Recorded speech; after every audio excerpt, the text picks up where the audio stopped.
Cartoon Bangla. হে ঈশ্বর, হাঁটতে হাঁটতে আমি তো হাঁপিয়ে গেলাম। সন্ধেও হয়ে যাচ্ছে। এখানে আশেপাশে কোথাও একটা বোধহয় গ্রাম আছে। কিছুক্ষণ দাঁড়িয়ে বিশ্রাম করে নেওয়া যাক। এ কি লেখা আছে? পাগলাপুর? আমি তো এমন গ্রামের ব্যাপারে কখনো শুনিনি। যাই হোক গে, রাত হওয়ার আগে এই গ্রামে কোথাও বিশ্রাম নেওয়া যাক। হে ভগবান, এ কি মানব দেখলাম? সে কি একটা ভূত? আরে না গো, আমি কোনো ভূত নই। তাহলে এমন চামচিকের মতো গাছে লটকে আছো কেন?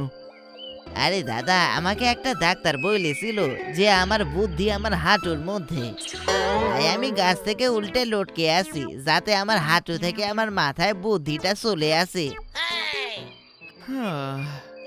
মনে হয় সে একটা পাগল মানুষ। যাই হোক গে, আমার কি, আমার তো রাত কাটানোর জন্য একটা জায়গা চাই। শুনুন দাদা, এখানে কি কোনো রাত কাটানোর জন্য একটা জায়গা পাবো?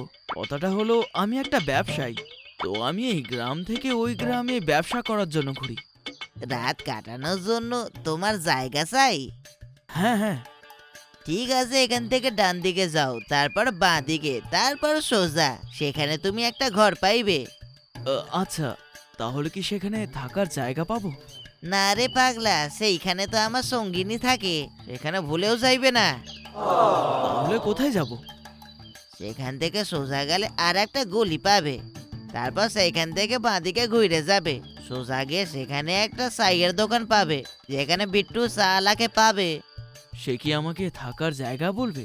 আরে না না, তার দোকানে চা খাবে, খুবই মজা আছে। আরে তুমি আমাকে এটা বলো যে থাকার জায়গা কোথা পাবো?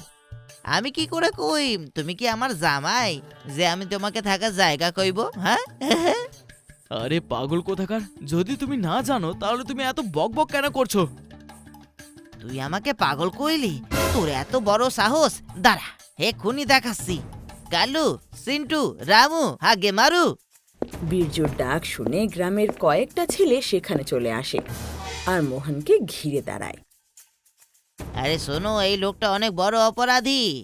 কিন্তু আমি তো কোনো অপরাধ করিনি। আচ্ছা, এর জবাব তুমি মোড়ল মশাইকেই দেবে। কি বললে? মোড়ল মশাইকে? এসব কি হচ্ছে? বীরজু আর ওর বাকি সাথীরা মোহনকে নিজের সাথে উঠিয়ে গ্রাম প্রধানের কাছে নিয়ে যায়, কিন্তু সেখানকার অবস্থা দেখে মোহনের চক্ষু চড়ক গাছ হয়। আরে এসব কি হচ্ছে? পাগলপুরের গ্রামবাসীরা, আজ খুশির দিন, খাও আর মজা করো। নমস্কার মোড়ল মশাই। হ্যাঁ হ্যাঁ, নমস্কার। আরে এ কি, তুমি তাকে বেঁধে রেখেছো কেন? সে তো গ্রামের মনে হইতেছে না।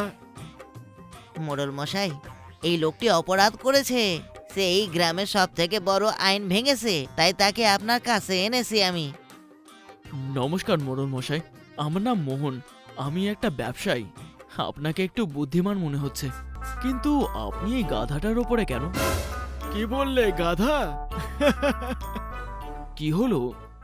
আপনি এমন করে হাসেন কেন? মনে হয় তুমি পাগল। এটা কোনো গাধা নয়, এটা আমার মোটর সাইকেল। না, এটা গাধা। এটা মোটর সাইকেল। হ্যাঁ, এটা মোটর সাইকেল।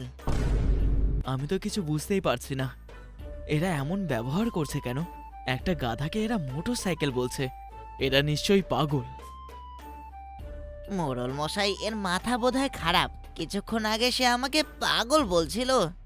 আচ্ছা, তোমার এত বড় সাহস যে তুমি আমার গ্রামবাসীকে পাগল বলছো? তুমি কি জানো না যে আমাদের গ্রামে কাউকে যদি পাগল বলা হয় তাহলে সে দণ্ড পায়? সকাল হলে আমি তোমাকে গেরুয়া বাবার কাছে নিয়ে যাব, উনি তোমার চিকিৎসা করবে। আরে এখানে ছেড়ে যাচ্ছ কেন আমাকে? বাইরে বার করো আমায়। আরে গেরুয়া গেরুয়া বাবাকে, হে ভগবান, জানি না তারা আমার সাথে কি করবে। বীরজু মোহনকে ঘরে আটকে রেখে সেখান থেকে চলে যায়। পরের দিন সকালে যখন মোহনের চোখ খুলে, তখনও দেখে যে একটা লোক মোরগের জায়গায় নিজেই কুকুরুকু করছে। হে ভগবান, এসব কি হচ্ছে আমার? আমি কিছুই বুঝতে পারছি না। এখানকার লোকেরা গাছ থেকে উল্টো ঝোলে। মোড়ল মশাই গাধাকে বাইক বলে, আর এই লোকটা মোড়কের জায়গায় নিজে ডাকছে। যেমনটা এই গ্রামের নাম আছে পাগলপুর, ঠিক তেমনই এখানকার লোকেরাও। আমার তো ভয় হচ্ছে যে এই পাগলদের সাথে থেকে থেকে আমিও না পাগল হয়ে যাই। চলো গেরুয়া বাবার কাছে নিয়ে যাই তোমায়, মোড়ল মশাই ডেকেছে। কি? আমি কোথাও যাচ্ছি না। বিরজু তখন মোহনকে ধরে বেঁধে নারঙ্গী বাবার কাছে নিয়ে যায়। জয় গুরুদেবের জয়। জয় হো, জয় হো। কেমন আছো তুমি? ব্যাস আপনার দীক্ষাটা চলছে। হে কে? গুরুদেব এ অনেক বড় পাগল। জানি নে গ্রামবাসীদের সাথে কি আজব কথা বলতে থাকে। বলে যে উল্টো লটকে থাকলে সব রক্ত মাথায় জমে যায়, আরো যে কি কি বলতে থাকে কে জানে। আচ্ছা, তাই নাকি? তবে নিশ্চয়ই এ পাগল। তুমি চিন্তা করো না, এর জন্য আমার কাছে একটা ভালো ওষুধ আছে। এই নাও, তাকে এই ওষুধটা খাইয়ে দিও। আর হ্যাঁ, তাকে কিছুদিন ঘরের মধ্যেই বন্দি করে রাখবে, না হলে এই পাগল আমাদের গ্রামবাসীদের ক্ষতিও করতে পারে। হ্যাঁ বাবা, আপনি যেমনটা বলেছেন তেমনই হবে। আরে এসব কি? আর এসব কিসের ওষুধ? আমি কোনো পাগল নই। পাগল তো তোমরা। তোমাদের পুরো গ্রামই পাগলদের। মনে হচ্ছে তার পাগলের মির্গি হচ্ছে। তাড়াতাড়ি তাকে ওষুধটা খাওয়াও। বিরজু তখন মোহনকে সেই ওষুধটা খাইয়ে দেয়, আর খেতেই মোহন অজ্ঞান হয়ে যায়।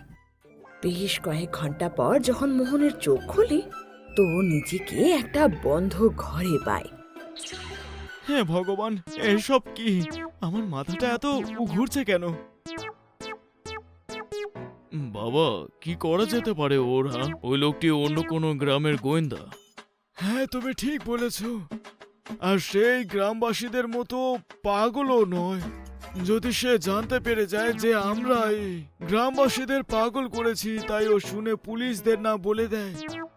না না, এসব হলে আমাদের ক্ষতি হবে আর আমরা জেলেও চলে যেতে পারি। হ্যাঁ, তুমি ঠিক বলেছ।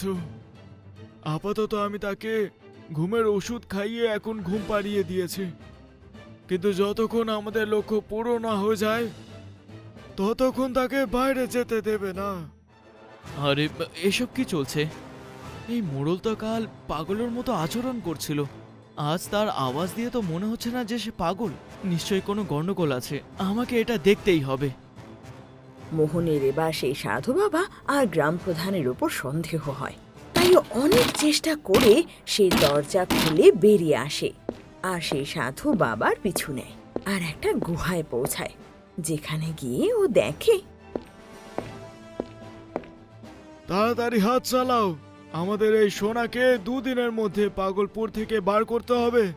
এই পাগলদের স্মৃতি ফেরার আগে এটা করতেই হবে, আমাদের পালাতে হবে। কিন্তু কর্তা, ওই মোড়লের কি হবে? সালা ও তো এর থেকে ভাগ চাইছে। আরে ওই গাধাটাকে একটা টাকাও আমি দেব না, তার নিজের গ্রামবাসীকে পাগল করার জন্য আর এই অমূল্য সোনার খনিকে বরবাদ করার জন্য তাকে এই শাস্তিটা দেওয়াই উচিত। যে লোভে পড়ে তার গ্রামবাসীদের সাথে যা করেছে, তারা যদি জানতে পারে তাকে ওই শাস্তি দেবে তারা। বা কর্তা, আপনি তো ভালোই প্ল্যান বানিয়েছেন।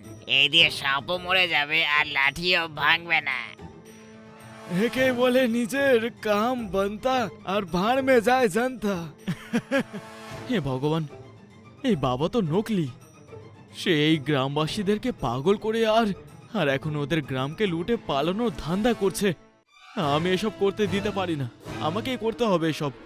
এটা বলে মোহন সেখান থেকে চুপি চুপি বেরিয়ে পাশেরই গ্রামে পুলিশ থানায় যায়, আর সেখানে পৌঁছে ওদের সব জানায়। কিন্তু নারঙ্গী বাবার পুরো টিমকে ধরার জন্য এত পুলিশ যথেষ্ট ছিল না, তাই শহর থেকে ওরা আরো আর্মি ডেকে আনে। আরে গ্রামবাসীরা, গ্রামের মধ্যে অনেক বড় বড় গাড়ি এসেছে আর তাদের মধ্যে সিপাহী আছে। মনে হয় আমাদের গ্রামে হামলা হতে চলেছে। কি বলতেছো হামলা? কিন্তু তা কি করে? আমি কি করে জানি? আমি কি তার ল্যাচ নাকি যে তার সঙ্গে সঙ্গে ঘুরে সবকিছু জানতে পেরে যাব? হে ভগবান, মনে হচ্ছে আমি ধরা পড়ে গেছি। সবকিছু এখান থেকে গুছিয়ে একদম দৌড় মারতে হবে, না হলে আমাকে কেউ ছাড়বে না। আরে মোড়ল মশাই কোথায় যাচ্ছেন? একটু দাঁড়ান, এখন আপনার ব্যবস্থা বাকি আছে। এই কিসের ব্যবস্থার কথা বলছিস? হ্যাঁ, ছাড় আমাকে, আমাকে নিজের মোটরসাইকেলে বসতে হবে। মোটরসাইকেল কেন? আপনি জিপের মধ্যে বসে যাবেন, সেটাও আবার থানাতে। আরে কেন, আমি কি করেছি? সেটা তো পুলিশ আপনাকে বলবে। আরে এই পাগলটা আবার পালিয়ে এসেছে। না, আমি পাগল নই, আর না এই মোড়ল পাগল আছে, বরঞ্চ সে আর নকলি বাবা মিলে তোমাদের পাগল বানিয়েছে, বুঝলে? আপনাদের সোনার খান থেকে সব সোনা বার করে পালিয়ে যাবার জন্য। তুমি কি বলতেছো? আমরা কিছু বুঝতে পারছি না। মোহন তখন পুরো গ্রামবাসীদের পুরো ঘটনা জানায়, আর সত্যিটা জানতে পেরে সবাই মিলে গ্রাম প্রধানকে খুব মারে আর পুলিশকে ধরিয়ে দেয়। যার পর শহর থেকে ডাক্তারের এক বড় টিম আসে। তারা গ্রামবাসীদের ঠিক আগের মতো করার খুব চেষ্টা করতে লাগে, আর তাদের চিকিৎসার ফলে গ্রামবাসীরা ধীরে ধীরে আগের মতনই ঠিক হয়ে যেতে লাগে। অন্যদিকে পুরো দেশ পাগলপুরের ব্যাপারে জানতে পারে, তো বাইরে থেকে কিছু পত্রকারও আসে। দাদা, এই পাগলের গ্রাম কি এটাই নাকি? হ্যাঁ, এখন এই গ্রামে কোনো পাগলরা থাকে না। আমাদের ভিডিও ভালো লেগে থাকলে ভিডিওটিকে লাইক আর চ্যানেল সাবস্ক্রাইব করে দিন, আর বন্ধুদের সাথেও শেয়ার করতে ভুলবেন না। এর সাথে বেল আইকনও প্রেস করে দিন।